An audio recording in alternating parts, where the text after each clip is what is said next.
Hello student, welcome to the second lecture of coordination compound. My name is Ram Parmar और आज के lecture में हम लोग इस टॉपिक को कंटिन्यू करेंगे। लास्ट लेक्चर में हम लोग ने सॉल्ट्स के बारे में पढ़ा था। सिंपल सॉल्ट्स क्या होता है, मिक्स सॉल्ट्स क्या होता है, मॉलिक्यूलर एडिशन कंपाउंड पे डबल सॉल्ट क्या होता है और कॉम्प्लेक्स कंपाउंड्स क्या होता है, वो हम लोग ने पढ़ा था। राइट, तो हम लोग ने देखा था स्टूडेंट, जो सिंपल सॉल्ट्स होते हैं वो तीन टाइप के होते हैं, normal salts, acidic salts and basic salt. उसके बाद में मिक्स सॉल्ट पढ़ा था हमने, एक का टाइम दो अनायन या फिर दो का टाइम एक अनायन होता है। और मॉलिक्यूलर एडिशन कंपाउंड्स में हम लोग ने दो पढ़ा था।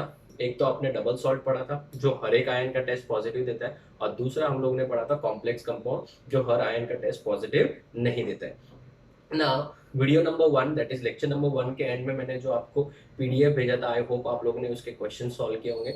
अराउंड 14 टू 15 क्वेश्चंस थे। तो students, before starting this lecture एक बार हम लोग वो क्वेश्चन डिस्कस करते हैं। तो स्टूडेंट्स, जो हम लोग ने वर्कशीट दिया था उसका फर्स्ट क्वेश्चन डिस्कस कर रहा हूँ मैं, ध्यान दीजिए। आप लोग आंसर अपने चेक कर सकते हैं। किसी क्वेश्चन में अगर आपको डाउट रहेगा तो आप लोग उसके वहां पे नोट भी लिख सकते हैं। फर्स्ट क्वेश्चन लेक्चर नंबर 1 का, डीपीपी 1 अपन देख सकते हैं। Coordination compounds are the compounds in which the central atom is linked to the atoms और आयंस और molecules by option A coordinate bond, option B covalent bond, option C both coordinate and covalent bonds, option D ionic और covalent bond. So definitely इसका first option ही right है, coordinate bond, because the name itself is your coordination compound. Very important mark करो, second question को बहुत ज्यादा important mark करो। And it's a request from my side कि आप लोग लेक्चर नंबर 1 के एंड में ये वाला नोट के फॉर्म में लिख दो, नोट के फॉर्म में। क्वेश्चन नंबर 2, ठीक है। Match the following. Vitamin B12 मैंने आपको बताया था कोबाल्ट, बट स्टूडेंट साथ में ना बहुत बार एंट्रेंस में चार्ज भी पूछा जाता है कि कोबाल्ट का कौन सा आयन, तो स्टूडेंट इट इज कोबाल्ट +3। उसके बाद में हेमोग्लोबिन की बात करें तो मैंने बताया था हेमोग्लोबिन एक आयन का coordination compound, it is Fe2+, right. Chlorophyll की बात करें तो वो Mg2+ है। एनसिस प्लैटिन मैंने आपको बोला था कैंसर के ट्रीटमेंट में यूज होता है, इट इज प्लैटिनम +2, ठीक है। सो इसका आंसर हो जाएगा ए का S बी का P, सी का Q और डी का क्या हो जाएगा, R हो जाएगा। सो दिस इज क्वेश्चन नंबर 2 का answer. Question number 3, which of the following is not a double salt. कौन सा वाला डबल सॉल्ट नहीं है but it is a complex salt. First वाला KCl.MgCl2.6H2O, ये क्या है, कार्नलाइट, और मैंने लिखवाया it is a double salt. दूसरा जो है बेटा मोहर सॉल्ट है, FeSO4.NH4 ट्वाइस SO4.6H2O, ये मोहर सॉल्ट है, ये भी एक डबल सॉल्ट है। थर्ड ऑप्शन दिया है K2SO4.Al2SO4 थ्राइस डॉट 24H2O, इसका नाम है एलम, इसका नाम है पोटाश एलम, ये भी एक डबल सॉल्ट है। लास्ट वाला जो है FeCN twice dot 4KCl, it's a complex salt. तो इसका आंसर आ जाएगा डी, ये मैंने लिखवाया भी था। Next, the solution of which of the complex, solution of the complex CuNH3 4 times SO4 in water gives. अभी ये वाले कॉम्प्लेक्स की अगर बात करें तो स्क्वायर ब्रैकेट तो ब्रेक होता नहीं है, तो डेफिनेटली कॉपर का और अमोनिया का टेस्ट नेगेटिव आएगा। खाली किसका टेस्ट पॉजिटिव आएगा, SO4-2 का। सो इसका ऑप्शन हो जाएगा ऑप्शन सी, ठीक है। So this is question number 4। Question number 5 important mark करें। Some salts although containing two और different metallic elements give test for only one of them. सबके लिए पॉजिटिव टेस्ट नहीं दे रहा है, such salts are known as complex salts. So इसका answer आ जाएगा ए, ये एम्स 2001 का भी क्वेश्चन है। क्वेश्चन नंबर 6 की बात करें, विच of the following is a complex of metal other than transition metal. कौन सा वाला जो है वो कॉम्प्लेक्स है but other than transition. Haemoglobin में अभी जस्ट पढ़ा आयन, आयन मतलब क्या बेटा, वो तो आपका 3D सीरीज का है जो कि ट्रांजिशन एलिमेंट का है। क्लोरोफिल में मैग्नीशियम होता है, magnesium is what, S block element, group number 2 का है, तो इसका आंसर आ जाएगा बी। सिस प्लैटिन की बात करें तो उसमें प्लैटिनम आता है, वो भी डी ब्लॉक एलिमेंट है जो कि ट्रांजिशन एलिमेंट हो जाएगा। विटामिन B12 कोबाल्ट+3 आता है, कोबाल्ट भी बेटा 3D सीरीज मतलब ट्रांजिशन एलिमेंट है, तो इसका आंसर हो जाएगा बी। क्वेश्चन नंबर 7 देखिए। Aqueous solution of FeSO4 gives the test of both Fe2 plus SO4-2, but after the addition of excess of KCN add करने के बाद the solution ceases मतलब does not or stops to give what test for Fe2 plus, and this is due to the formation of, इसका मतलब KCN add करने के बाद वो Fe2 plus का टेस्ट पॉजिटिव नहीं दे रहा है। इसका मतलब ये हुआ कि वो पक्का स्क्वायर ब्रैकेट के अंदर चला गया, और स्क्वायर ब्रैकेट के अंदर जाने का मतलब वो कॉम्प्लेक्स कंपाउंड बना रहा है। तो इसका बेस्ट ऑप्शन कौन सा जाएगा, फर्स्ट तो नहीं हो सकता, सेकंड भी तो कॉम्प्लेक्स है नहीं, थर्ड और फोर्थ में से डेफिनेटली ऑप्शन कौन सा होगा, थर्ड होगा, बिकॉज आपने जो स्टार्टिंग में क्या लिया था, Fe लिया, तो Fe का ऑक्सीडेशन स्टेट क्या था, +2 था, तो प्रोडक्ट में भी +2 ही होगा। तो definitely option is going to be option C, because option D में Fe का ऑक्सीडेशन नंबर क्या है, +3 है। अगर आप रेडॉक्स मेथड से कैलकुलेट करोगे तो साइनाइड को -1 मानोगे तो उसमें Fe+3 आ जाएगा, थर्ड ऑप्शन में Fe+2 है। So definitely answer is option C. Question number 8, an example of double salt is, definitely double salt potassium ferricyanide, ferricyanide का मतलब होता है K3FeCN6, ठीक है, K3FeCN6 लिखना चाहो तो लिख सकते हो, K3FeCN6, वो तो बेटा क्या है, डेफिनेटली कॉम्प्लेक्स सॉल्ट है। ऑप्शन बी तो डेफिनेटली कॉम्प्लेक्स सॉल्ट है। क्यूप्रस सल्फेट CuSO4.5H2 लिख दो, CuSO4.5H2, ये भी एक आपका कॉम्प्लेक्स कंपाउंड है, याद रखना बहुत इंपॉर्टेंट है। लास्ट ऑप्शन इज मोहर सॉल्ट, मोहर सॉल्ट सबको पता है, मैंने आपको पहले बताया था, it is a double salt. तो क्वेश्चन नंबर 8 का आंसर आ जाएगा आपका डी, ठीक है ना। क्वेश्चन नंबर 9 की तरफ बढ़ो, 9 इंपॉर्टेंट मार्क करो।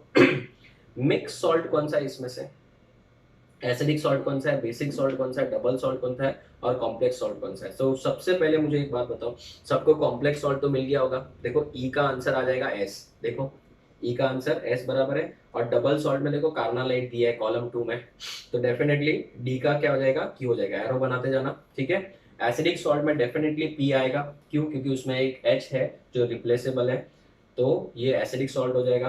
बेसिक सॉल्ट में ओ एच होना चाहिए, तो देखो ऑप्शन टी में, देखो टी, टी में बेसिक सॉल्ट हो गया, तो एक ही बच्चा, फिर CaOCl2, तो ये आपका मिक्स सॉल्ट होगा, इसमें एक कटायन और 2 अनायन है, ठीक है। सो ये हो गया आपका question number 9।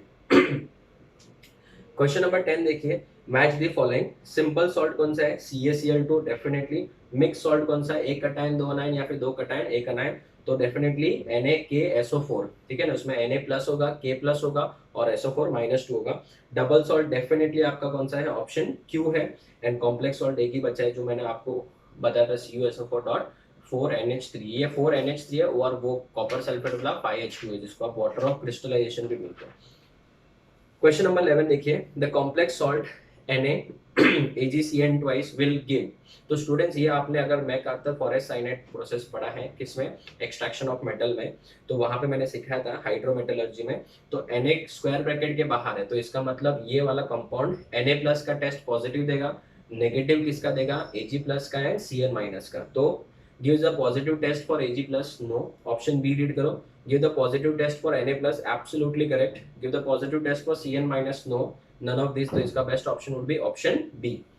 Question number 12, salt which are stable in solid as well as in aqua state, जो सॉल्ट सॉलिड में भी और एक्वा स्टेट में भी सब आयंस का टेस्ट नहीं देते उसको, तो बेटा हम लोग को पता है कॉम्प्लेक्स सॉल्ट बोलते हैं। सो ऑप्शन क्या आ जाएगा इसका, B.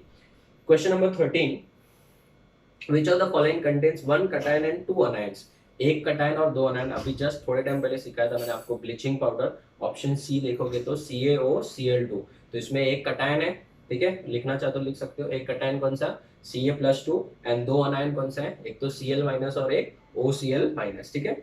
Which of the following is a try basic acid, very important question, try basic acid अगर आप देखोगे तो सब ऑप्शन में, ऑप्शन ए बी सी तीनों में बेटा 3-3 हाइड्रोजन है, बट डेफिनेटली इसका आंसर क्या आएगा, ऑप्शन ए आएगा, बिकॉज मैंने आपको इन सबके स्ट्रक्चर्स भी बना के बताए, तो इट इज H3PO4।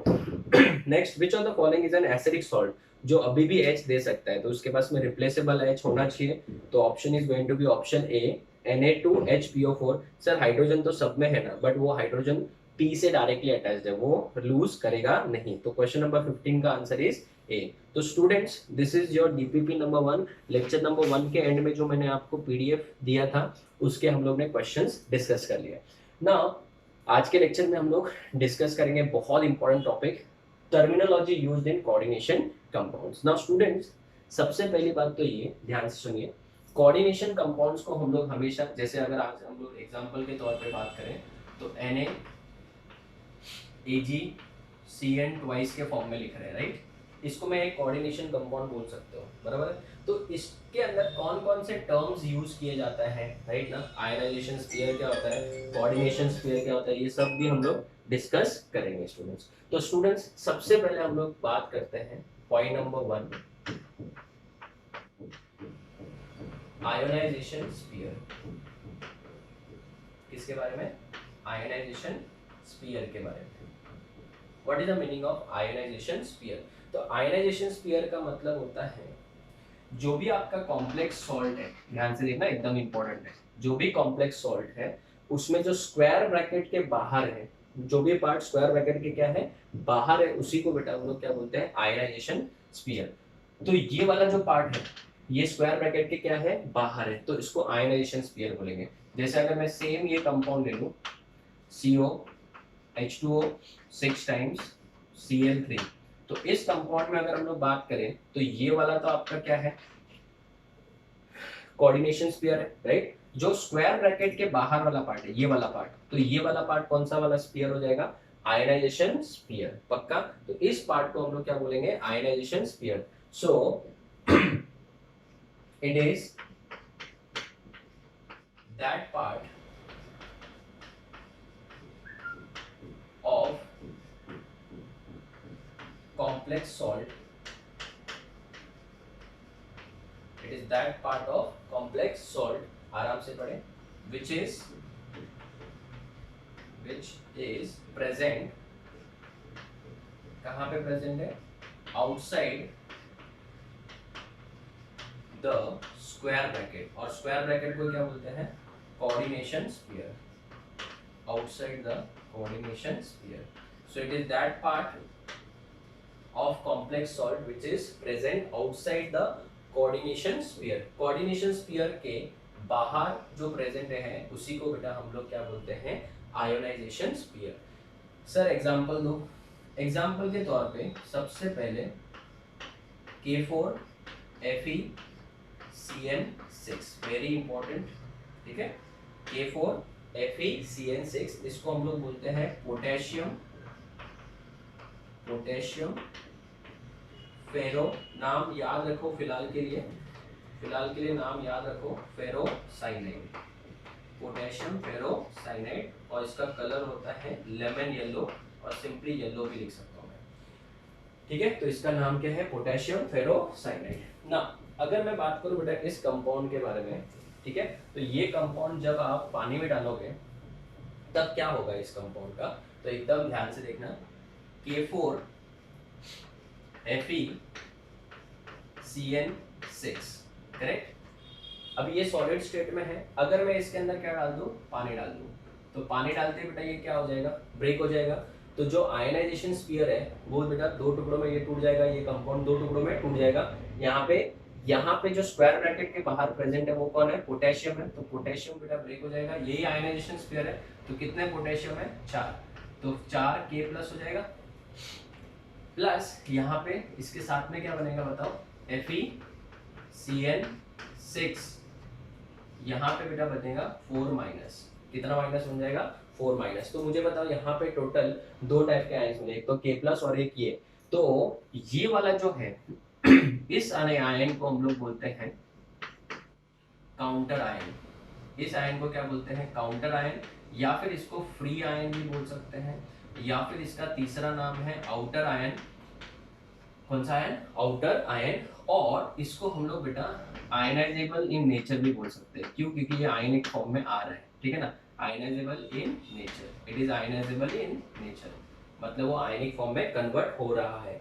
इस वाले को हम लोग बोलते हैं कॉम्प्लेक्स आयन, इस आयन को क्या बोलेंगे कॉम्प्लेक्स आयन बोलेंगे ना। मैं जो बोल रहा हूँ ना ध्यान से सुनो, फिर लेक्चर नंबर 2 के एंड में जो DPP आएगा उसके अंदर सब क्वेश्चंस के फॉर्म में होगा, सॉल्व करने के लिए बहुत इजी होगा। तो स्टूडेंट सबसे पहली बात तो मुझे ये बताओ, नोट, अगर मैं K4FeCN6 की बात करूं, ठीक है ना, किसकी बात करूं K4FeCN6 ना, बराबर है। तो अगर मैं इसको पानी में डालूं तो मुझे टोटल कितने आयन्स मिल रहे हैं, कितने आयन्स मिल रहे गिनो सर, कितने आयन्स कैसे, एक आयन सॉरी 4 आयन किसके K प्लस के, और एक ही मिल रहा है ना, ये पूरा का पूरा एक ही है ना, इसके आगे नंबर ऑफ मोल्स कितना है, स्टोइचोमेट्रिक कोएफिशिएंट तो 1 ही है ना। So total it gives how many ions 5 ions. क्या ये आयंस प्रोड्यूस कर रहा है, यस। तो इसका मतलब क्या हुआ कि कटायन और अनायन बन रहा है, कटायन और अनायन बन रहा है मतलब ये इलेक्ट्रिसिटी कंडक्ट कर सकता है। So in aqueous state K4FeCN6 can conduct what electricity, it can conduct electricity, ये इलेक्ट्रिसिटी कंडक्ट कर सकता है, बराबर है ना।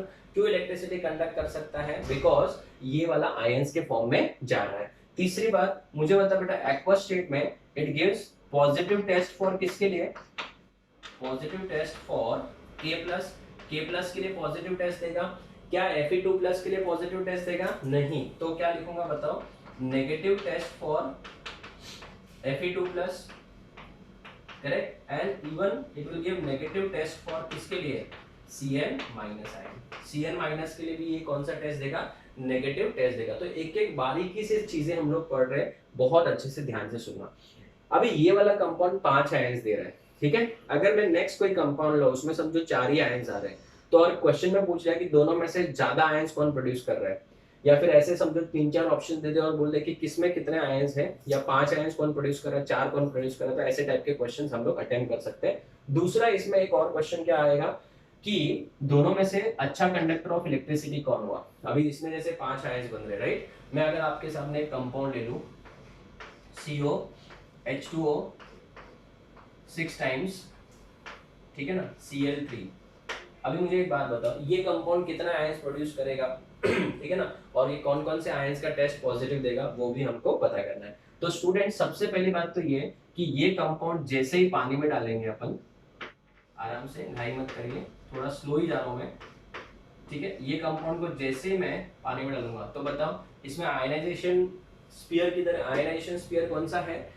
स्क्वायर ब्रैकेट पहले भी हो सकता है बाद में भी हो सकता है, उससे कोई लेना देना नहीं।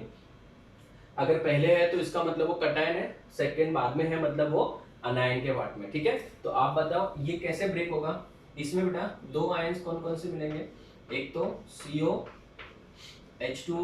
कितने टाइम्स, 6 टाइम्स, यहाँ पे कितना 3 प्लस आ जाएगा, प्लस यहाँ पे 3 क्या आएगा, Cl क्या आएगा माइनस, 3Cl माइनस आया, बराबर है। तो अभी मुझे एक बात बताओ यहाँ पे काउंटर आयन कौन सा हुआ, Cl माइनस, तो अगर कोई पूछ ले कि बताओ इसमें काउंटर आयन कौन सा, काउंटर आयन बोल सकते हैं, फ्री आयन बोल सकते हैं, या फिर आउटर आयन बोल सकते हैं, तो वो हो जाएगा Cl माइनस। उसके बाद में अगर कोई पूछ ले इसमें कि कॉम्प्लेक्स आयन कौन सा है, कटायन भी हो सकता है अनायन भी हो सकता है, तो कॉम्प्लेक्स आयन जो है वो कौन सा वाला पार्ट है, CO cobalt H2O 6 times 3 plus, ये वाला आपका कॉम्प्लेक्स आयन है, बराबर है स्टूडेंट्स। तो अभी अगर मैं पूछूं कि बताओ इसमें नंबर ऑफ आयंस कितना आ रहा है, सो नंबर ऑफ आयंस अगर कोई पूछ ले तो कितना आएगा, ये एक आयन, इसका स्टोइचियोमेट्रिक कोएफिशिएंट 1 और इसका टोटल कितना 3, तो कितने आयंस आ जाएंगे, टोटल 4 आयंस आ जाएंगे,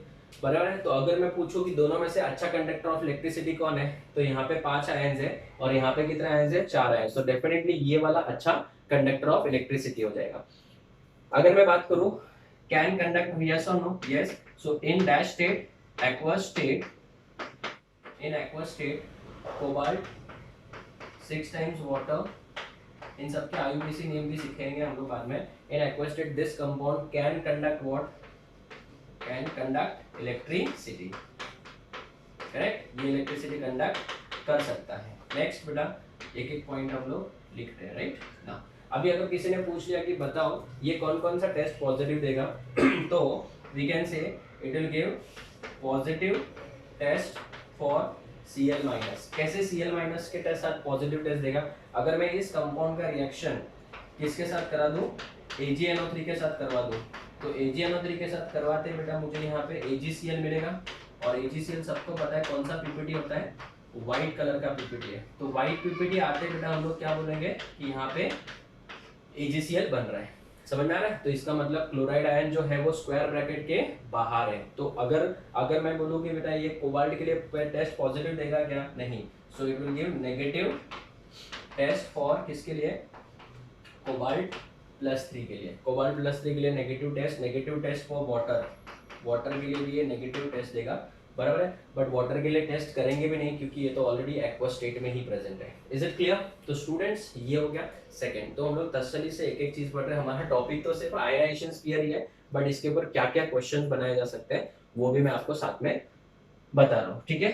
तीसरा एक और एग्जाम्पल ले लेते हैं। समझो मैंने लिख दिया NiCO4, ठीक है ना, CO मतलब यहाँ पे कार्बन मोनोऑक्साइड है, निकल टेट्राकार्बोनिल। अगर आपने एक्सट्रैक्शन ऑफ मेटल वाला वीडियोस देख लिया है तो उसमें मैंने आपको सिखाया था Mond's process, right. Mond's process is the vapour phase refining of nickel, ठीक है ना, वेपर फेज रिफाइनिंग ऑफ निकल। अभी अगर मैं इसकी बात करूं तो इसके तो अंदर बेटा कोई है ही नहीं आयनाइजेशन स्फीयर, इसमें कोई आयनाइजेशन स्फीयर है ही नहीं। क्यों? क्योंकि ये पूरा का पूरा ही इसमें है स्क्वायर ब्रैकेट में, स्क्वायर ब्रैकेट के बाहर कुछ भी नहीं है। तो यहाँ पे क्या लिखूंगा, in this compound no dash ionisation sphere, इसमें आयनाइजेशन स्फीयर का कोई नामो निशान ही नहीं है। दूसरी बात, अगर मैं आपको पूछूं कि क्या ये आयंस प्रोड्यूस करेगा, नहीं प्रोड्यूस करेगा, so no ions.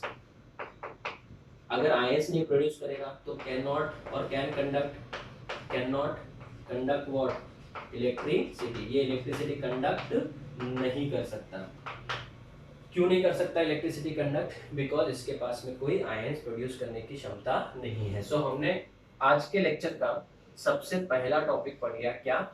Ionization sphere. ये आयनाइजेशन स्फीयर क्या होता है वो हमने पढ़ लिया। आयनाइजेशन स्फीयर जब ब्रेक होता है तो दो टाइप के आयंस मिलेंगे, एक काउंटर आयन मिलेगा और एक कॉम्प्लेक्स आयन मिलेगा ना। कॉम्प्लेक्स आयन क्या होता है? कॉम्प्लेक्स आयन बेटा हमेशा स्क्वायर ब्रैकेट में लिखेंगे और उसके अंदर मेटल होगा और उसके साथ में कुछ जुड़ा होता है, और इसका मैंने आपको ब्रीफ में थोड़ा सा इंट्रोडक्शन लास्ट लेक्चर में दिया था, इसको हम लोग लिगैंड बोलते हैं। तो स्टूडेंट्स, आई होप आप लोगों को यहाँ तक का बात समझा होगा। एक बार वापस रिवाइज करते हैं। Ionisation sphere it is that part of the complex salt which is present outside, outside मतलब लेफ्ट हैंड साइड में भी हो सकता है, राइट हैंड साइड में भी हो सकता है। तो ये वाला जो पार्ट है K4 वाला पार्ट, इसी को बेटा हम लोग क्या बोलेंगे, आयनाइजेशन स्फीयर बोलेंगे, ठीक है। And it is ionisable in nature, ये वाला ब्रेक होने वाला नहीं है, तो आप इसको नॉन आयनाइजेबल भी लिख सकते हो। ये वाला जो पार्ट है वो क्या है, नॉन आयनाइजेबल। ये इंफॉर्मेशन आपको पता होनी चाहिए। ये पॉजिटिव टेस्ट देगा K+ का, बट बाकी सबका नेगेटिव टेस्ट देगा। उसके बाद में इस कंपाउंड के बारे में भी हमने पूरा डिटेल इंफॉर्मेशन ले लिया। अभी इसमें तो कोई आयनाइजेशन स्फीयर है ही नहीं है, तो ब्रैकेट के बाहर कुछ प्रेजेंट ही नहीं है, तो ये ब्रेक होने वाला नहीं है और ये इलेक्ट्रिसिटी भी कंडक्ट नहीं करेगा। तो अभी समझो एग्जाम में क्वेश्चन पूछ गया, विच ऑफ द फॉलोइंग थ्री, एक, ठीक है, दो और ये तीन, इन तीनों में से कौन इलेक्ट्रिसिटी कंडक्ट करेगा, कौन इलेक्ट्रिसिटी कंडक्ट नहीं करेगा, ऐसा पूछा तो अपन लिख सकते हैं, ठीक है। अभी जैसे मैंने यहाँ पे पोटेशियम फेरोसाइनाइड का बताया बेटा, वैसे एक और आप याद रखिएगा, रिमेंबर इट इज K3FeCN6, ठीक है ना। इसको बेटा हम लोग बोलते हैं पोटेशियम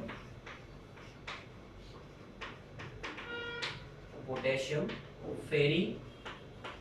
देखो नाम में बहुत कम डिफरेंस है, एंड मैंने देखा है बहुत बार बच्चे कंफ्यूज होते हैं। Potassium ferricyanide and this is potassium ferrocyanide. इसका कलर भी याद रखना, इसका कलर होता है ब्राइट रेड, ठीक है। तो मैं जो जो इन्फॉर्मेशन आपको याद रखने बोल रहा हूँ, प्लीज उसको थोड़ा थोड़ा इन्फॉर्मेशन को याद भी आपको रखना है। So this is the end of which sphere, ionisation sphere. अभी नेक्स्ट पॉइंट हम लोग पढ़ेंगे कि कॉम्प्लेक्स आयन क्या होता है, फिर उसके ऊपर चार्ज क्या होता है, मेटल कौन होता है, लिगैंड किसको बोलते हैं, ये सब के बारे में इंफॉर्मेशन देंगे। तो आप लोग पहले इसका एक बार फोटो ले लो, फिर हम लोग आगे बढ़ते हैं।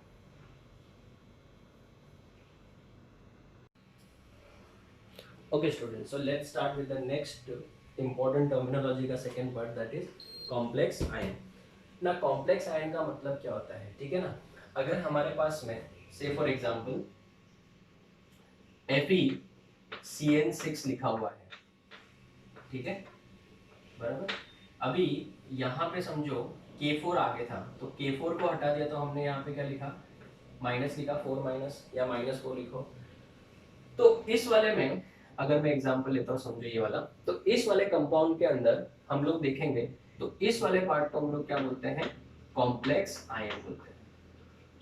इस वाले पार्ट को क्या बोलेंगे, कॉम्प्लेक्स आयन। और कॉम्प्लेक्स आयन में दो चीजें होती है, एक होता है मेटल और मेटल आयन, मेटल बोल सकते हैं या फिर मेटल आयन बोल सकते हैं, और दूसरा इसमें होता है स्टूडेंट्स लिगैंड। ये दो चीजें कंपलसरी होनी चाहिए, ठीक है ना। इन दोनों के एग्रीगेशन को या फिर इन दोनों के कॉम्बिनेशन को ही हम लोग क्या बोलते हैं, कॉम्प्लेक्स आयन बोलते हैं। So what is complex ion, complex ion it is an aggregate of metal or metal ion with, it it is an aggregate of metal या metal ion with ligands is called complex ion. इसी को बेटा हम लोग क्या बोलते हैं, complex ion. अभी जैसे एग्जांपल के तौर पे मैं यहाँ पे एक एग्जांपल लिखता हूँ COH2O 6 टाइम्स 3+, बराबर है। तो ये कॉम्प्लेक्स आयन है। कॉम्प्लेक्स आयन के ऊपर पॉजिटिव चार्ज भी हो सकता है, नेगेटिव चार्ज भी हो सकता है, न्यूट्रल भी हो सकता है, ऐसा कुछ नहीं है। तो अगर मैं बात करूं तो इसके अंदर मेटल या फिर जो मेटल आयन है वो कौन सा है, वो है कोबाल्ट, ठीक है ना। अगर आप चार्ज निकालना चाहो तो वाटर सबको पता है न्यूट्रल होता है, तो वाटर 0 हो जाएगा, तो कोबाल्ट का वैल्यू +3 हो जाएगा। अगर मैं बात करूं लिगैंड की, तो इसमें लिगैंड जो है वो कौन है, वो है वाटर H2O। उसका नंबर से हमको कोई लेना देना नहीं, वो आगे पढ़ेंगे। उसको हम लोग कोऑर्डिनेशन नंबर बोलते हैं। सॉलिड स्टेट में आपने पढ़ा होगा कोई भी आयन कितने आयन से सराउंडेड है, डायरेक्टली टच में है, उसको हम लोग कोऑर्डिनेशन नंबर बोलते हैं। तो यहाँ पे लिगैंड जो नंबर है, कोऑर्डिनेशन नंबर कितना हो जाएगा, 6, वो आगे पढ़ेंगे। बट हम लोग को पता चल गया कि मेटल या metal ion with ligand is known as what, complex ion. ना ये कटायन भी हो सकता है, अनायन भी हो सकता है, न्यूट्रल भी हो सकता है। अभी जैसे इसकी बात करूं तो जो मेटल आयन है वो कौन है, Fe2+ है। Fe2+ जो है वो क्या है, मेटल आयन है। और जो लिगैंड है वो इसमें कौन है, Cn-, साइनाइड आयन। तो ये लिगैंड हो गया। अगर मैं एक और एग्जांपल लूं जैसे कि NiCO4 निकल टेट्राकार्बोनिल, तो अभी इसमें तो कोई चार्ज ही नहीं है। इसमें अगर मैं बात करूं कार्बन मोनोऑक्साइड की, तो कार्बन मोनोऑक्साइड क्या है बच्चों, न्यूट्रल होता है। जैसे वाटर होता है, अमोनिया होता है न्यूट्रल, वैसे ये कार्बन मोनोऑक्साइड भी क्या होता है, न्यूट्रल है। तो इसमें जो मेटल है, मेटल आयन तो नहीं होगा, इसमें क्या है, मेटल है। मेटल कौन है, वो है निकल, उसके ऊपर कोई चार्ज नहीं है। और अगर मैं बात करूं लिगैंड की, तो लिगैंड होगा इसमें बच्चों कौन सा, आपका कार्बन मोनोऑक्साइड, ठीक है ना। तो ये हो जाएगा आपका लिगैंड। तो याद रखना, an aggregation of what and what, complex ion मतलब क्या है, it is an aggregation of metal या मेटल आयन। देखो मेटल आयन भी हो सकता है, यहाँ पे मेटल आयन था, ये भी मेटल आयन था, या फिर मेटल भी हो सकता है। सो मेटल और metal ion with ligand. Ligand मतलब कौन, यहाँ पे Cn-, यहाँ पे वाटर था, यहाँ पे कार्बन मोनोऑक्साइड था। तो इसी को हम लोग क्या बोलते हैं, कॉम्प्लेक्स आयन बोलते हैं। अभी कॉम्प्लेक्स आयन के ऊपर कुछ ना कुछ क्या होता है, चार्ज होता है। जरूरी नहीं है, जैसे यहाँ पे चार्ज कितना था, 0 था, यहाँ पे चार्ज कौन सा था, 0 था। अभी जैसे एक और एग्जांपल ले लूं मैं, यहाँ पे सिस्प्लैटिन की बात करते हैं, तो याद कर लो इस कंपाउंड को, PtCl2 NH3 ट्वाइस, इसको हम लोग क्या बोलते हैं, सिस्प्लैटिन, सिस्प्लैटिन, ठीक है। तो जैसे अगर मैं बात करूं, इसमें भी मेटल आयन कौन सा है, इसमें प्लैटिनम +2 हो जाएगा, प्लैटिनम +2। और यहाँ पे लिगैंड जो है वो 2 है। कौन कौन से लिगैंड्स हैं, एक तो Cl- भी है और अमोनिया भी है, नंबर से कोई लेना देना नहीं है, ठीक है। तो ये हो गया आपका कौन सा, कॉम्प्लेक्स आयन। कॉम्प्लेक्स आयन मतलब जरूरी नहीं कि बेटा आयन वर्ड है तो चार्ज होगा ही होगा, जनरली चार्जेस होता है, बट न्यूट्रल कॉम्प्लेक्सेस भी होते हैं, ठीक है। सो ये हो गया कॉम्प्लेक्स आयन। अभी हम लोग थर्ड पार्ट इसी को कंटिन्यू करेंगे, थर्ड पार्ट नेक्स्ट टर्मिनोलॉजी। तो अभी तक हमने 2 पार्ट्स पढ़ लिए, बोलो कौन सा, ionisation sphere and this is complex ion. Now next one is charge on the complex, charge on complex ion, ठीक है, चार्ज ऑन कॉम्प्लेक्स आयन। अभी जैसे मैं बताऊं, इस कॉम्प्लेक्स आयन के ऊपर चार्ज कितना है, माइनस। तो ये जो -4 का जो चार्ज है, -4 का चार्ज क्या Fe का है कि साइनाइड का है, नहीं, ये सबका है। रेडॉक्स में जब बेटा आप ऐसा चार्ज निकालते हो, इक्वल टू डालते हो, तो वो जो चार्ज होता है वो सबका एग्रीगेशन होता है, राइट। तो students, charge on the complex ion, it is the, basically क्या होता है, it is the algebraic sum, it is an, or it is the algebraic sum of oxidation number of metal and oxidation number of all ligands। सब ligands का और metal का जो charge होता है या ऑक्सीडेशन नंबर होता है, उनका टोटल करेंगे तो आपको क्या मिलेगा, charge on the complex ion. जैसे कि फॉर एग्जांपल के तौर पे अगर मुझे किसी ने पूछ लिया कि यहाँ पे what is the charge on the complex ion, तो the charge on the complex ion is -4, the charge on the complex ion is -4, but ये -4 किसका है? It is the sum of oxidation number of Fe plus 6 into oxidation number of किसका? Cyanide ion, which is equal to -4। So ये सबका total हो जाएगा, ठीक है ना। एक और एग्जांपल लेते हैं, जैसे number 2 cobalt H2O 6 times 3 plus. तो अगर मुझे किसी ने पूछा what is the charge on the complex ion, तो इट इज +3, बट ये +3 किसका है? It is the oxidation number of cobalt plus 6 into oxidation number of किसका? H2O, जो कि 0 होता है। साथ में मैं थोड़ा थोड़ा इन्फॉर्मेशन देते जा रहा हूँ, याद रखना आगे ये सब वापस आने वाला है। एक और एग्जांपल ले लेते हैं, NiCO4, ठीक है ना। तो बताओ यहाँ पे इसका टोटल कितना आ जाएगा? Equal to 0। तो oxidation number of nickel plus 4 into oxidation number of carbon monoxide which is equal to 0। तो ये हो गया बेटा आपका charge on the complex ion का कंसेप्ट। तो अभी हम लोग ने क्या क्या पढ़ा? एक तो हम लोग ने कॉम्प्लेक्स आयन पढ़ा, उसके बाद में हम लोग ने पढ़ा charge on the complex ion. Complex ion का मतलब क्या होता है? It is the aggregate of, revise करते हैं, it is the aggregate of metal और metal ion with what? Ligand. Metal या metal ion along with the ligand, put it in a what? Square bracket is known as what? Complex ion. इसी को हम लोग coordination sphere भी बोलते हैं, वो अभी हम लोग नेक्स्ट टॉपिक में पढ़ेंगे। तो ये पॉजिटिव भी हो सकता है, नेगेटिव भी हो सकता है, यहाँ पे बेटा न्यूट्रल भी हो सकता है। And charge on the complex ion, it is the algebraic sum of charge on the metal और metal ion and all the ligands, ठीक है ना। तो ये इस तरीके से सॉल्व करना होता है। अभी जैसे साइनाइड का सबको पता है -1 होता है, इसको आप x मान लो, जो रेडॉक्स हम लोग पढ़ के आए, इसको अगर मैं x मानता हूँ तो ये 6 इंटू -1 -6 इधर आएगा तो +6, तो आपका +2 का चार्ज बचेगा। तो इसमें Fe का जो चार्ज हो जाएगा वो कितना हो जाएगा? +2 हो जाएगा, वो तो चार्ज ऑन द मेटल हो जाएगा। अगर मैं बात करूँ वाटर तो न्यूट्रल है, तो 6 इंटू 0 इज 0, 60 नहीं, तो 0 हो जाएगा। तो इसका आंसर कितना हो जाएगा? कोबाल्ट का +3 हो जाएगा। कार्बन मोनोऑक्साइड इज न्यूट्रल, तो Na का वैल्यू कितना आ जाएगा? 0। तो इस तरह से आप सेंट्रल एटम का, इसको सेंट्रल एटम बोलते हैं, जो कि आगे पढ़ेंगे, इसका भी ऑक्सीडेशन नंबर निकाल सकते हैं। तो आई होप आप लोगों को कॉम्प्लेक्स आयन का कंसेप्ट एकदम अच्छे से समझा, और उसके बाद में charge of the complex ion भी बहुत अच्छे से समझा। मैं बहुत सारे एग्जांपल लेके समझा रहा हूँ ताकि आपका कंसेप्ट क्लियर हो, और हम लोग थोड़ा स्लो ही जा रहे हैं, ठीक है। आप इसका फोटो लो, फिर मैं आगे आपको बताता हूँ नेक्स्ट कोऑर्डिनेशन स्फीयर क्या होता है। Okay students, so let's move to the next terminology का next point, that is coordination sphere। ना coordination sphere का मतलब क्या होता है? अगर मैं बात करूं, जो पार्ट हम लोग स्क्वायर ब्रैकेट में लिखते हैं, से फॉर एग्जांपल चलो यहाँ पे लिखता हूँ एग्जांपल के तौर पे, फर्स्ट वन FeCN6, ठीक है। तो FeCN6 4 माइनस लिख दिया, इसी को बेटा हम लोग क्या बोलते हैं? Coordination sphere. इसी को कोऑर्डिनेशन स्फीयर बोलते हैं। और सबसे इंपॉर्टेंट बात, इसको हम लोग बोलते हैं सेंट्रल मेटल एटम, या फिर आयन भी बोल सकते हैं, ठीक है। और ये वाला जो पार्ट है, इसको हम लोग बोलते हैं लिगेंड, मतलब इलेक्ट्रॉन डोनर, ठीक है ना। तो नेक्स्ट टॉपिक अपने ये दोनों भी हो जाएंगे कि सेंट्रल मेटल एटम क्या होता है और लिगेंड क्या होता है। तो बेसिकली इन दोनों के कॉम्बिनेशन को हमेशा किस ब्रैकेट में लिखा जाता है? स्क्वायर ब्रैकेट में। हमेशा याद रखना बच्चों, इसके लिए स्मॉल ब्रैकेट, कर्ली ब्रैकेट गलती से भी यूज मत करना, ऑलवेज स्क्वायर ब्रैकेट, ठीक है।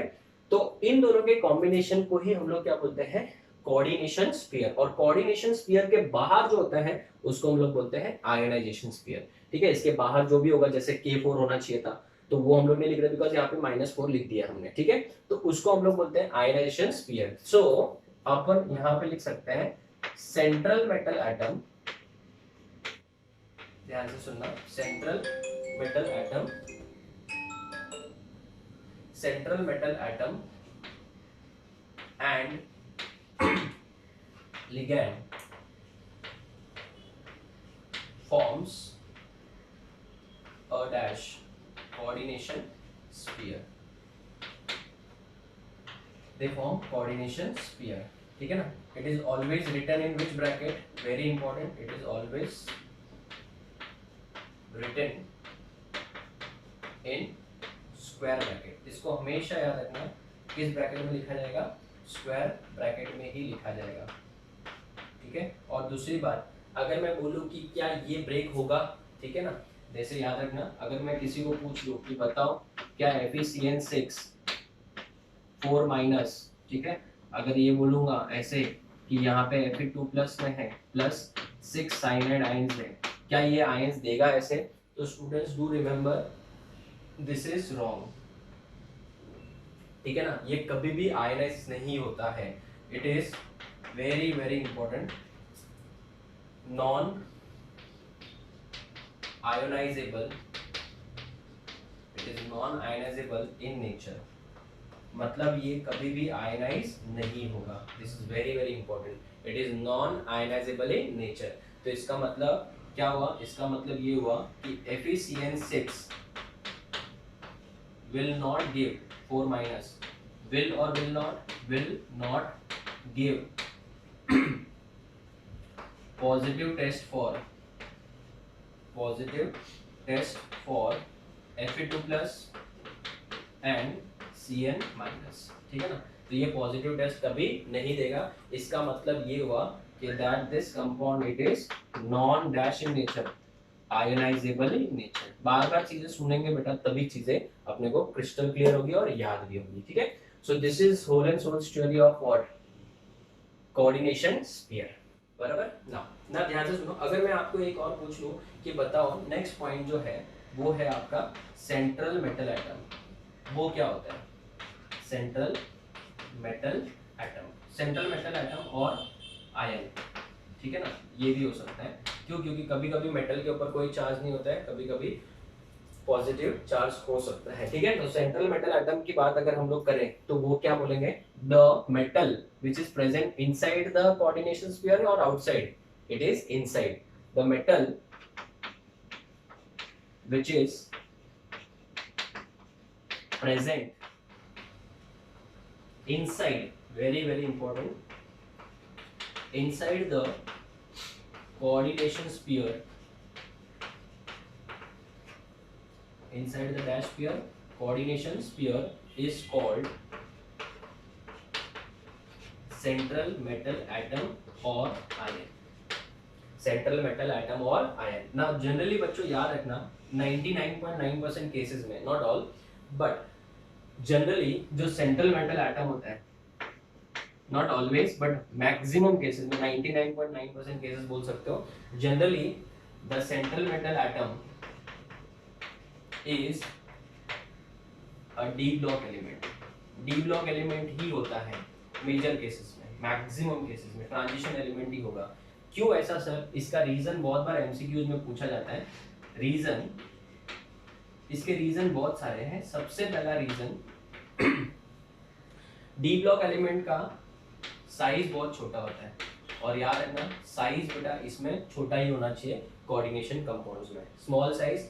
दूसरा, इनका जो न्यूक्लियस के अंदर चार्ज होता है वो बहुत ही ज्यादा होता है, तो high effective nuclear charge, Z effective जो लिखते हैं ना अपन, पीरियोडिक टेबल में पढ़ा है अपन ने ये, तो Z इफेक्टिव क्या होता है? Z minus sigma. Slater's rule पढ़ा होगा अगर आपने पीरियोडिक टेबल पढ़ा है मेरा, तो स्लेटर्स रूल में क्या आता है? Z effective is equals to Z minus sigma. तो इफेक्टिव न्यूक्लियर चार्ज इनका ज्यादा होता है। एंड थर्ड होता है बच्चों presence of vacant dash orbital, d orbital. ये बहुत ज्यादा इंपॉर्टेंट प्रॉपर्टी है, presence of vacant d orbital. तो सेंट्रल मेटल एटम जनरली कौन सा होता है? डी ब्लॉक एलिमेंट ही होता है, ठीक है ना। 99.9% केसेस में आप बोल सकते हो कि वो हमेशा कौन होता है? डी ब्लॉक एलिमेंट ही होता है, ठीक है ना।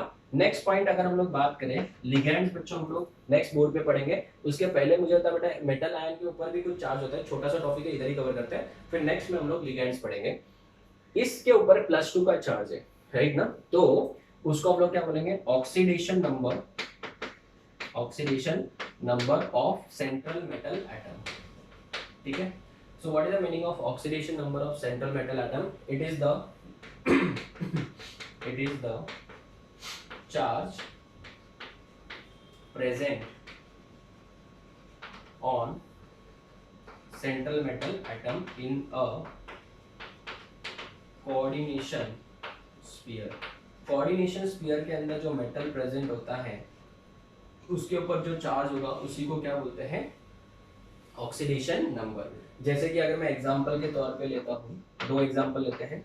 अगर मैंने लिख दिया यहाँ पे FeCN6 4 माइनस, बराबर ना, तो साइनाइड का कितना होता है, अभी जस्ट प्रीवियस बोर्ड पे मैंने सिखाया था साइनाइड का -1, तो 6 इंटू -1 -6, उधर जाएगा तो +6, तो -4 +6 कितना हो जाएगा, +2।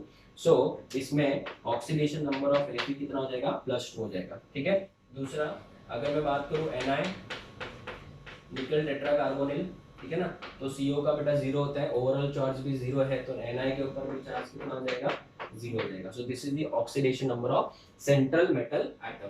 तो आज इस वाले बोर्ड पे हमने क्या पढ़ा, कोऑर्डिनेशन स्फीयर किसको बोलते हैं, वापस बोल दो, central metal atom along with the ligand is known as coordination sphere. याद रखना, it is always written in which bracket, square bracket, and it is non ionisable.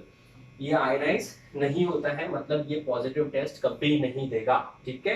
This is very very important. Square bracket के अंदर जो भी present है वो break ही नहीं होगा, ठीक है। सो इट इज हाईली स्टेबल। उसके बाद में सेंट्रल मेटल एटम कौन सा होता है, कोऑर्डिनेशन स्फीयर में ये वाला जो पार्ट है, metal which is present inside the coordination sphere, outside नहीं, वो तो आयनाइजेशन स्फीयर में आ जाएगा। तो इनसाइड द कोऑर्डिनेशन स्फीयर जो होता है वो हमेशा क्या बोला जाता है, इसको central metal atom.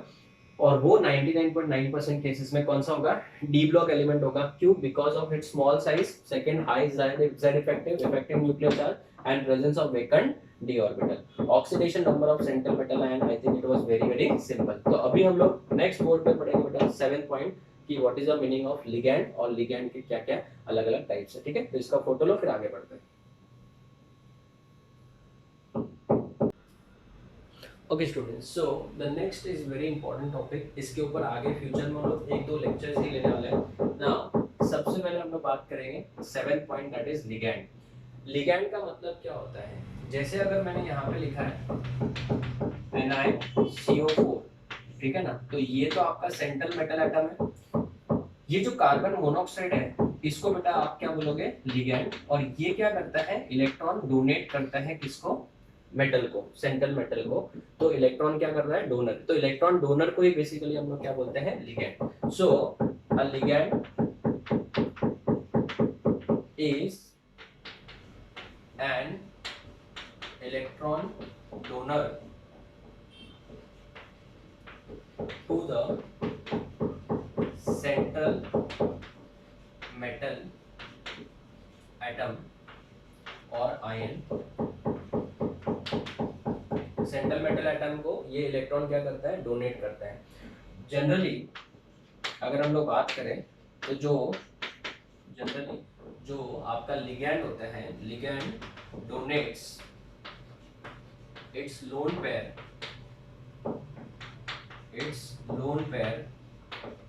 To the central metal atom और आयन, ठीक है ना। सेंट्रल मेटल एटम या आयन को क्या करता है, इलेक्ट्रॉन डोनेट करता है ना। जो बोल रहा हो ध्यान से सुनो, आगे हम लोग फ्यूचर लेक्चर्स में पढ़ेंगे।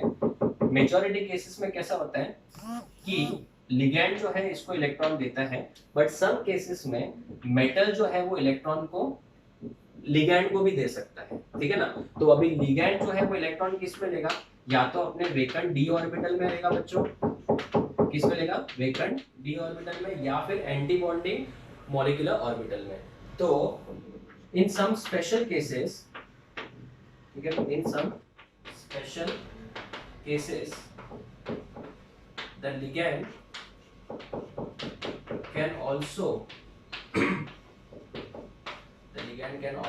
accept, डोनेट की जगह पे क्या कर सकता है, एक्सेप्ट भी कर सकता है, accept electron pair from central metal atom into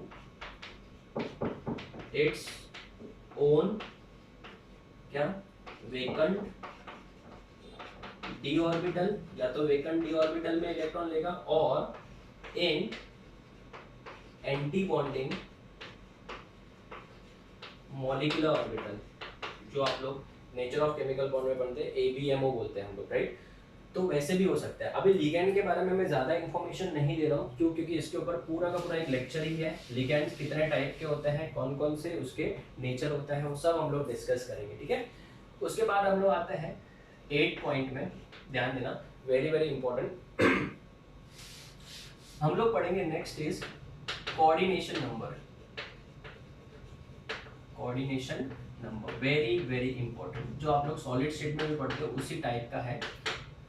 coordination number का मतलब क्या होता है? अभी कोऑर्डिनेशन नंबर का बेसिक मीनिंग है, जैसे अगर मैं एग्जांपल ले लूं यहाँ पे FeCN6 बराबर है 3 माइनस या 4 माइनस ले लेते हैं, चलिए बराबर है। तो यहाँ पे जो Fe है उसने साइनाइड के साथ में कितने कोऑर्डिनेट बॉन्ड बनाए? टोटल 6 कोऑर्डिनेट बॉन्ड बनाए। हर साइनाइड एक ही कोऑर्डिनेट बॉन्ड बनाएगा, तो 6 कोऑर्डिनेट बॉन्ड बनाएगा बच्चों, ध्यान देना।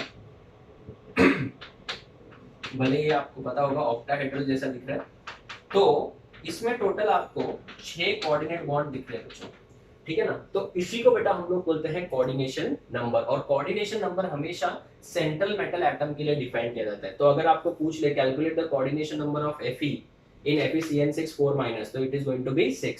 सो it is the number of coordinate bonds between central metal atom and ligands. It is always defined for, short में लिख रहा हूँ, it is defined for central metal atom, हमेशा सेंट्रल मेटल एटम के लिए डिफाइन होगा। तो अभी आप बताओ यहाँ पे कितने कोऑर्डिनेट बॉन्ड है? 1 2 3 4 5 6।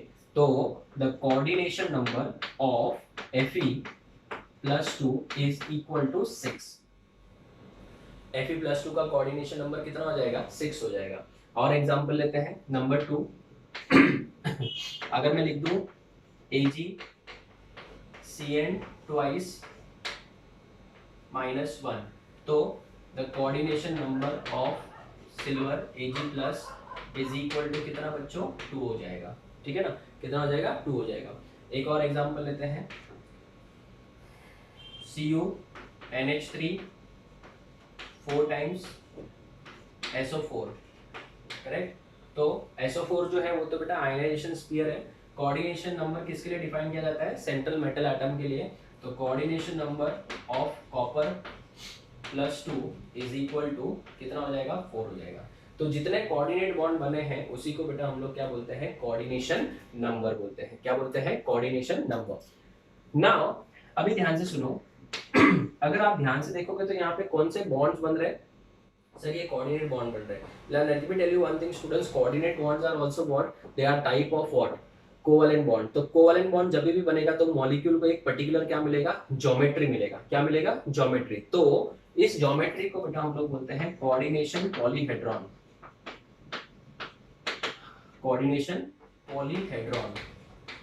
अभी ये क्या होता है सर? कोऑर्डिनेशन पॉलीहेड्रॉन का मतलब क्या होता है वो बहुत इंपॉर्टेंट है, एकदम ध्यान से सुनो। कि जो भी लिगैंड्स आए हैं वो पर्टिकुलर अरेंजमेंट फॉर्म करेंगे, ऐसे नहीं कहीं पे भी जुड़ जाएंगे, नहीं बेटा, पर्टिकुलर शेप बनेगा। आपने सुना होगा sp3 sp3d2 sp3d sp3d3, उसके बाद में sp2 sp, ऐसे सुना होगा। वही कोऑर्डिनेशन पॉलीहेड्रॉन है। तो ये जो लिगैंड्स आते हैं वो सेंट्रल मेटल से जब जुड़ते हैं तो स्पेस में एक पर्टिकुलर शेप बनता है, उसको बोलते हैं स्पेशल अरेंजमेंट। स्पेशल नहीं, स्पेशल अरेंजमेंट। द ध्यान से लिखना, the spatial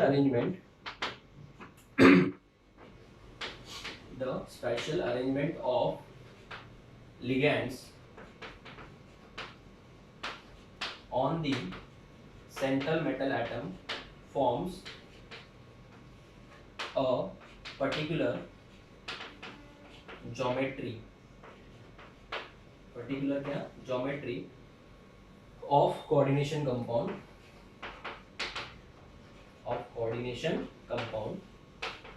which is known as what? Coordination polyhedron. अभी जैसे मैं आपको इसको बहुत सारे अलग अलग एग्जांपल देके समझाऊंगा, तो ये वाला पार्ट यहाँ पे खत्म नहीं हुआ है, इसके मैं कम से कम 6-7 एग्जांपल यहाँ पे दूंगा। तो पहले आप इसका फोटो लो, फिर मैं आगे बढ़ता हूँ। Okay student, so let's start with coordination polyhedron. ये जो मैंने कोऑर्डिनेशन स्फीयर लिखा है उसमें M का मतलब मेटल है, ध्यान देना। M का मतलब कोई भी मेटल या फिर मेटल आयन होगा, और L का मतलब लिगैंड है। अगर मैं बात करूं इस कंपाउंड में तो कितने लिगैंड्स है? 2। तो स्टूडेंट ध्यान से देखना, इमेजिन करो बेटा ये जो रेड कलर का स्फीयर है वो आपका मेटल है, ये लिगैंड नंबर 1 है और ये लिगैंड नंबर 2 है। तो इसका जो ज्योमेट्री होगा वो कैसे होगा? M, ये कोऑर्डिनेट बॉन्ड लिगैंड नंबर 1, यहाँ पे भी कोऑर्डिनेट बॉन्ड लिगैंड नंबर 2। तो इसमें जो एंगल होगा वो टोटल कितना होगा? 180 डिग्रीज का होगा। और इसकी जो ज्योमेट्री होगी वो क्या हो जाएगी बच्चों? लीनियर ज्योमेट्री हो जाएगी। तो इसी को बेटा कोऑर्डिनेशन पॉलीहेड्रॉन बोलते हैं। सो this is your linear geometry. अगर समझो लिगैंड का नंबर 3 हो गया, लिगैंड का नंबर कितना हो गया? 3। Example number 2 Ml3 plus minus n लिख रहा हूँ। तो इसमें टोटल कितने लिगैंड हो गए? 3। अगर 3 लिगैंड होंगे तो फिर वो ऐसा शेप आएगा। ये जो बीच में आपको सेंटर में दिख रहा है वो मेटल है ऑरेंज कलर का, ठीक है ना? ये मेटल, ये लिगैंड नंबर 1 ऊपर, ये नंबर 2 और ये नंबर 3 हो जाएगा, ठीक है ना? तो ये हो जाएगा आपका राइट कोऑर्डिनेशन पॉलीहेड्रॉन। ये एंगल सबको पता है कितना? 120 डिग्रीज। तो इसका नाम क्या हो जाएगा? Triangular planar. इसका नाम हो जाएगा ट्रायंगुलर प्लेनार, ठीक है ना? ये ट्रायंगुलर है, वन ट्रायंगल बन रहा और ये क्या है? प्लेनार, ठीक है? अगर मैं इसमें कोऑर्डिनेशन नंबर कितना था? सर कोऑर्डिनेशन नंबर 2 था। ध्यान देना, बहुत इंपॉर्टेंट, साइड बाय साइड लिख के भी दे रहा हूँ। इसमें अगर कोऑर्डिनेशन के नंबर की बात करें तो कोऑर्डिनेशन नंबर 3 था। क्यों? क्योंकि 3 लिगैंड जुड़े हुए, 3 कोऑर्डिनेट बॉन्ड है। अगर मैं बात करूं कोऑर्डिनेशन नंबर 4 की, कोऑर्डिनेशन नंबर 4 में क्या फॉर्मूला होगा? Ml4 plus minus n। कुछ भी चार्ज हो सकता है, प्लस भी हो सकता है, माइनस हो सकता है, n का नंबर 1 भी हो सकता है और कुछ भी हो सकता है, राइट ना? इसमें 2 केस है। अगर उसके पास में Ml4 है तो 2 केस है। सबसे पहला केस जो है वो सबको पता होना चाहिए, टेट्राहेड्रल केस। ये देखो सबको पता होगा tetrahedral. I hope it is clear. 109 degree 28 minutes ये वाला ये टेट्राहेड्रल शेप है। तो ये टेट्राहेड्रल केस हो सकता है, ठीक है ना? इसमें कोऑर्डिनेशन नंबर क्या है? 4 है, टेट्राहेड्रल। ये टेट्राहेड्रल केस हो सकता है, बराबर। और अगर केस 2 की बात करें तो केस 2 में क्या हो सकता है बच्चों? स्क्वायर प्लेनार भी हो सकता है। सर स्क्वायर प्लेनार कैसे? ये देखो ऐसे, ऐसा भी हो सकता है, ठीक है ना? अगर आपको देखना है तो ये देख सकते हो, ये वाला स्क्वायर, ये देखो 1 2 3 4 ये स्क्वायर बन गया और ये प्लेन है, तो इसके लिए इसको क्या बोलेंगे? Square planar. तो एक ये भी ऑप्शन है, स्क्वायर प्लेनार, ठीक है ना? तो कोऑर्डिनेशन नंबर अगर 4 होगा तो अगर कोऑर्डिनेशन नंबर समझो कितना हो गया? 5 हो गया, तो इधर स्ट्रक्चर क्या होगा? Ml5, ऊपर चार्ज क्या होगा? प्लस माइनस क्या हो जाएगा? n हो जाएगा। इसमें भी बच्चों 2 केस हो सकते हैं। केस 1 क्या होगा? ध्यान देना, एकदम इंपॉर्टेंट है। केस 1 कुछ ऐसा हो सकता है जिसमें ट्रायंगुलर प्लेनार होगा। ये जो ग्रीन कलर है वो ट्रायंगल बना रहा है, देख सकते हो ट्रायंगल। ऊपर एक पिरामिड बन रहा है, नीचे भी एक पिरामिड बन रहा है। तो यहाँ पे m होगा, ये coordinate bond number 1, coordinate number 2, ये ग्रीन वाले बॉन्ड जो मैं बना रहा हूँ, ये कोऑर्डिनेट नंबर 3, ये वाले यहाँ से व्हाइट से बना रहा हूँ बट ये ग्रीन है, ठीक है ना? इसके ऊपर ये वाला व्हाइट वाला जो है मैं यहाँ पे शो कर रहा हूँ, ये कोऑर्डिनेट बॉन्ड, ये भी एक कोऑर्डिनेट बॉन्ड। तो बेसिकली इसको हम लोग क्या बोलेंगे? ट्राइगोनल बाइपिरामिडल, टीबीबी बोलते हैं इसको। हमने नेचर ऑफ केमिकल बॉन्ड पे पढ़ा है, ये ट्राइगोनल बाइपिरामिडल एक ये हो सकता है। और दूसरा केस क्या हो सकता है? केस 2 में हम लोग इसको ऐसा भी बना सकते हैं, M4, ये स्क्वायर प्लेनार हो गया। सर स्क्वायर प्लेनार में तो फिर Ml4 हो जाएगा। 2 मिनट रुक जाओ, ये स्क्वायर प्लेनार हो गया, ठीक है? अभी देखना ध्यान से। और अगर समझो 5वां बॉन्ड इसके जस्ट ऊपर हो गया, इसके ऊपर ऐसे, तो क्या हो गया? ये स्क्वायर प्लेनार तो था ही, इसके ऊपर ये जुड़ गया, तो ये तो ऊपर ही पिरामिड बन रहा है। तो स्क्वायर पिरामिडल, बाई पिरामिडल नहीं, स्क्वायर पिरामिडल। एक हिस्सा इसका ये हो जाएगा, तो इसको बोलेंगे स्क्वायर पिरामिडल, ठीक है ना? बाई पिरामिडल होगा तो फिर ऑक्टाहेड्रल हो जाएगा। उसका कोऑर्डिनेशन नंबर कितना हो जाएगा? 6 हो जाएगा। नेक्स्ट अगर हम लोग बात करें कोऑर्डिनेशन नंबर 6 की बात करें, तो कोऑर्डिनेशन नंबर 6 का मतलब क्या होगा बच्चों? Ml6 हो जाएगा, ठीक है ना? Ml6 प्लस माइनस क्या हो जाएगा? n हो जाएगा। तो अगर Ml6 होगा प्लस माइनस n होगा तो उसका स्ट्रक्चर क्या होगा? उसका स्ट्रक्चर हो जाएगा ऑक्टाहेड्रल। कैसे? ये देखो मैं बताता हूँ आपको कैसे। देखो स्क्वायर होगा, ऊपर भी पिरामिड नीचे भी पिरामिड होगा, कैसे वो देखते हैं अभी हम लोग। देखो अभी जो मैंने ड्रॉ किया है वो क्या है बच्चों, ये स्क्वायर प्लेनार है, ठीक है ना। इसके अगर मैं ऊपर ऐसे बना दूं तो ये एक पिरामिड हो जाएगा, ऊपर एक पिरामिड, और अगर मैं ऐसे नीचे इसके ऊपर जोड़ दूं एक, तो ये भी पिरामिड हो जाता है। इसको क्या बोलेंगे, स्क्वायर बाय पिरामिडल। तो M1 2 3 4 ये आपका क्या बन गया, स्क्वायर प्लेनार बन गया, ऊपर एक पिरामिड नीचे भी एक पिरामिड, ठीक है ना। तो इसको क्या बोलेंगे, स्क्वायर बाय पिरामिडल। और स्क्वायर बाय पिरामिडल का दूसरा नाम क्या है, ऑक्टाहेड्रल। इसी को बेटा हम लोग क्या बोलते हैं, ऑक्टाहेड्रल बोलते हैं, ठीक है ना। तो कोऑर्डिनेशन नंबर कहाँ तक हो गया, 6 तक हो गया।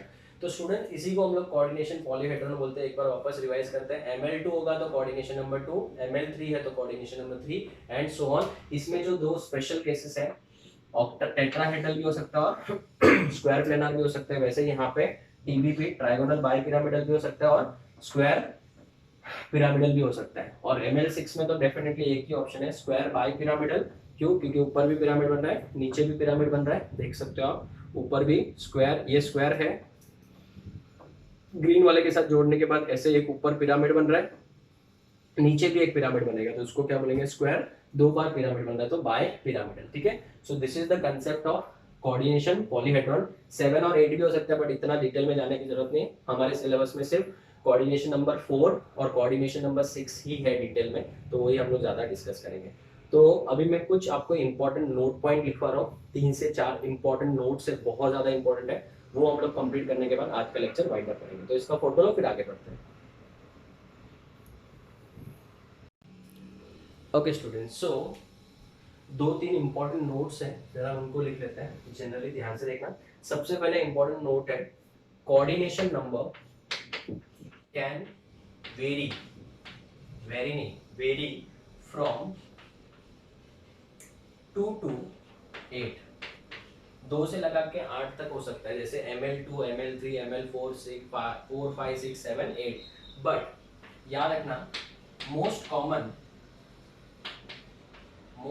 जो है वो सिर्फ 2 ही है हमारे लिए, मोस्ट कॉमन आर 4 and 6, और हम लोग इनके ऊपर बहुत ज़्यादा डिटेल में डिस्कशन करेंगे। जैसे कोऑर्डिनेशन नंबर 2 का अगर मैं आपको एग्जांपल दूं, तो खाली समझने के लिए आपको याद रखने की जरूरत नहीं है, AgCN twice -1, ये एक एग्जांपल हो गया कोऑर्डिनेशन नंबर 2 का। 8 का तो अपने को देखने को नहीं मिलेगा, इसके लिए मैं आपको first and the last example बता देता हूँ, कॉमन नहीं है, ठीक है ना। रीनियम F8 2-, ठीक है ना। अभी ये फर्स्ट टाइम और लास्ट टाइम देखा, वापस देखने की जरूरत नहीं पड़ेगी और मिलेगा भी नहीं। तो कोऑर्डिनेशन नंबर 8 वाला भी मैंने आपको बता दिया ना। ऐसा जनरली माना जाता है कि कोऑर्डिनेशन नंबर का और मेटल आयन के ऊपर जो ऑक्सीडेशन नंबर होता है उसका कुछ रिलेशन होता है, but this is not always true. तो यहाँ पे मैं जनरली वर्ड यूज करूंगा,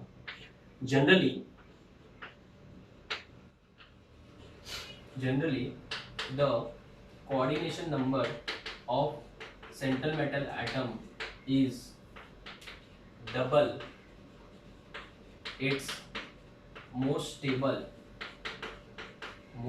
स्टेबल ऑक्सीडेशन स्टेट। सर ये क्या था, जैसे अगर मैं बात करूं एग्जांपल के तौर पे, जनरली बोला है, मतलब जब भी मैं बेटा कहीं पे भी जनरली वर्ड लिखूं तो इसका मतलब समझ आना, this is not always true, 99% cases में सच होगा। तो इसको याद रखिए, सिल्वर का जो मैक्सिमम स्टेबल ऑक्सीडेशन स्टेट कौन सा है, +1 है, तो इसका कोऑर्डिनेशन नंबर 2 होगा, ऐसा बोला जाता है, ठीक है ना। कोऑर्डिनेशन नंबर कितना होगा, 2। कॉपर के लिए अगर मैं +2 को मैक्सिमम स्टेबल मान दूं तो इसका कोऑर्डिनेशन नंबर 4 हो जाएगा। Fe के लिए जनरली जो +2 होता है और +3 होता है, इन दोनों के लिए कोऑर्डिनेशन नंबर 6 माना जाता है। तो ये कुछ इंपॉर्टेंट चीजें हैं जो नोट में याद रखनी है। तीसरी बात, सबसे इंपॉर्टेंट, जब कोई कोऑर्डिनेशन कंपाउंड बनता है, कोऑर्डिनेशन कंपाउंड क्या है, मॉलिक्यूलर एडिशन कंपाउंड है, तो जब कोई कोऑर्डिनेशन कंपाउंड बनता है तो सेंट्रल मेटल एटम का ऑक्सीडेशन नंबर चेंज नहीं होता है, ठीक है ना। तो आज भी जैसे आपने देखा रहेगा कि मैंने बोला था कि जब FeSO4 के अंदर जब आपने एक्सेस ऑफ KCN डाला था, जब एक्सेस ऑफ क्या डाला था, KCN डाला था, तब बना था K4FeCN6, क्योंकि उसमें +2 का चार्ज था, तो इसमें भी +2 का ही चार्ज है। तो स्टूडेंट्स जनरली ऐसा होता है, बहुत ही ज्यादा बहुत ही ज्यादा केसेस में यही फॉलो होता है, बट रेयरली कोई कोई एग्जांपल ऐसा होता है जिसमें ऑक्सीडेशन नंबर भी चेंज होता है। तो मैं यहाँ पे लिखूंगा जनरली वर्ड यूज किया मैंने, during the formation of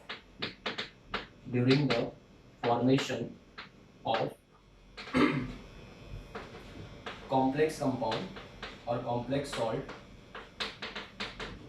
the oxidation number of central metal atom remains same, it remains same, ठीक है ना, सेम रहता है। बट स्टूडेंट्स ऐसा जरूरी नहीं है, फिर भी मैं आपको एक एक एग्जांपल दोनों का दे देता हूँ। एग्जांपल ए, फर्स्ट एग्जांपल जिसमें सेम रहता है और सेकंड एग्जांपल जिसमें सेम नहीं रहता है, फिर आज का लेक्चर हमारा खत्म हो जाएगा। तो ध्यान से देखना, जैसे अगर मैं बात करूँ K4FeCN6 की, K4FeCN6 की, ठीक है ना, तो ध्यान देना, अगर मैं FeSO4 के अंदर क्या डाल दूं, KCN डाल दूं, तो सबसे पहले स्टेप नंबर 1 में क्या होता है पता है, यहाँ पे बनता है FeCN ट्वाइस प्लस बनता है K2SO4, ठीक है ना।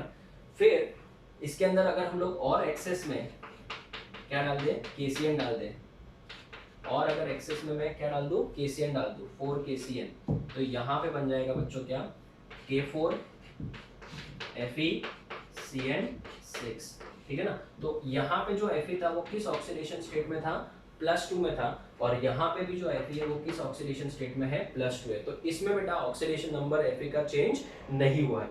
लेकिन एग्जाम्पल नंबर बी देखना, अगर मैं CuSO4 के अंदर 2 KCN डाल दूं, CuSO4, very very important example, I'll mark it as this is very important example, ठीक है ना, बहुत ज़्यादा इंपॉर्टेंट एग्जाम्पल है, ध्यान देना।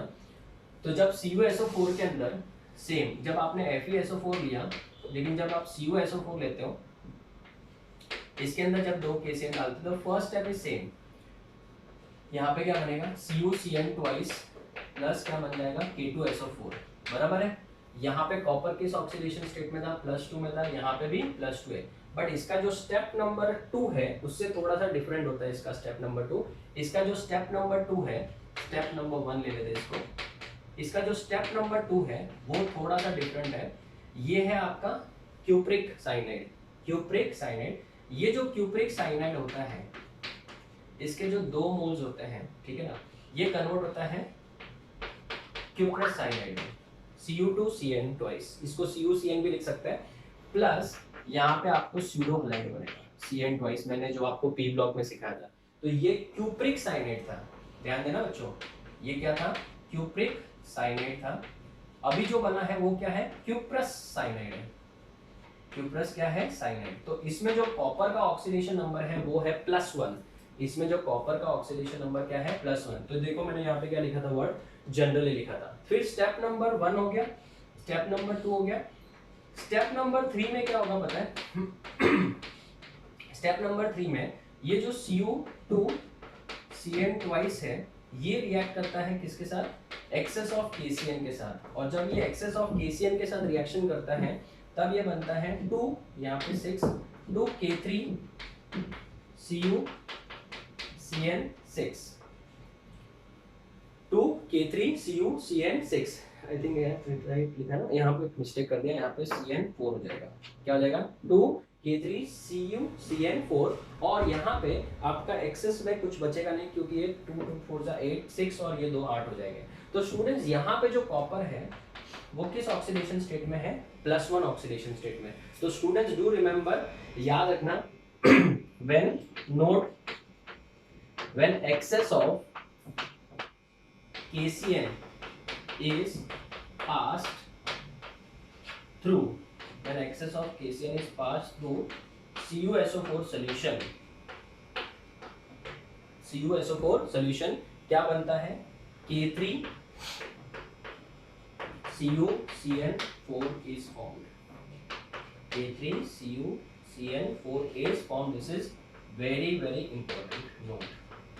तो स्टूडेंट्स आज के लेक्चर में मैंने सिर्फ और सिर्फ एक ही टॉपिक कवर किया है, बहुत बड़ा लेक्चर हो गया, फिर भी हमारा टॉपिक एकदम अच्छे से कवर हो गया। Terminologies used in coordination compounds, की कौन कौन सी टर्मिनोलॉजी हम लोग यूज करते हैं कोऑर्डिनेशन कंपाउंड्स के केस में।